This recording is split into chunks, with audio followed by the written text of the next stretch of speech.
এবার জিআই পণ্যের তালিকায় উঠল ঐতিহ্যবাহী মণিপুরী শাড়ি। দেশের মৌলভীবাজারের কোমলগঞ্জ উপজেলায় মণিপুরী জনগোষ্ঠীর বসতি, ফলে এখানে প্রচুর মণিপুরী কাপড় উৎপাদিত হয়। তাই পণ্যটির জিআই সনদ প্রাপ্তিতে মণিপুরী জনগোষ্ঠী সহ উপজেলাবাসীর কণ্ঠে গৌরবের সুর। সারা বাংলাদেশে কমলগঞ্জে মণিপুরীরা বেশি বসবাস করে।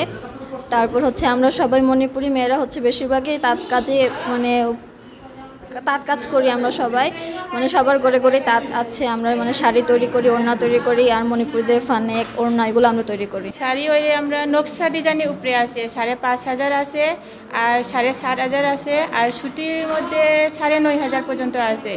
এইগুলা শাড়ির মধ্যে কোয়ালিটি অনেকে ডিজাইনের মধ্যে উপরে নির্ভর আছে। এইগুলা শাড়ির মধ্যে মণিপুরি শাড়ি মৌলভীবাজারের কমলগঞ্জের সবচাইতে বেশি প্রস্তুতকরণ করা হয়, এবং এই জায়গা থেকেই মৌলভীবাজার, সিলেট বলেন, শ্রীমঙ্গল বলেন, বা দেশের আনাচে কানাচে যে জেলাগুলো রয়েছে বা বিভাগগুলো রয়েছে ওখানে নিয়ে তারা ব্যবসা করেন, বা কেউ পড়ার জন্য নেন, কেউ ব্যবসা করার জন্য নেন। এছাড়াও এটা আবার বিদেশেও অনেকে নিয়ে থাকেন, এই একমাত্র কমলগঞ্জের সুনাম হিসেবে। তবে পণ্যের পাশে এলাকার নাম না থাকায় আক্ষেপের কথা জানিয়েছেন তারা। নগদ পেমেন্টে 500 টাকা পর্যন্ত ক্যাশব্যাক, আর লেনদেনে প্রতিদিন ডিপ ফ্রিজ এবং ঘন্টায় ঘন্টায় এসি টিভি সহ দারুণ সব গিফট।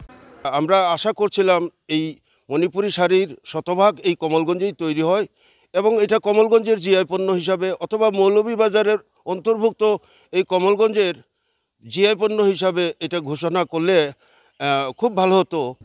এদিকে এলাকার নাম সরাসরি না থাকলেও জার্নালে উল্লেখ রয়েছে বলে জানান উপজেলা নির্বাহী কর্মকর্তা।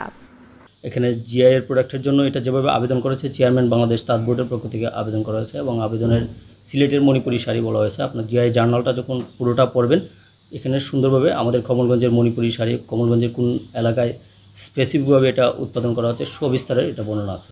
মণিপুরি তাঁতের শাড়ি ও মণিপুরী নৃগোষ্ঠীর ইতিহাস দীর্ঘদিনের। তারা নিজেদের শাড়ি, গামছা, শাল, ওড়নাসহ নিত্য প্রয়োজনীয় কাপড় নিজ হাতে বুনন করে আসছেন, যা দেশ ছাড়িয়ে বিদেশেও পেয়েছে বহুল জনপ্রিয়তা। Desk report, channel 24।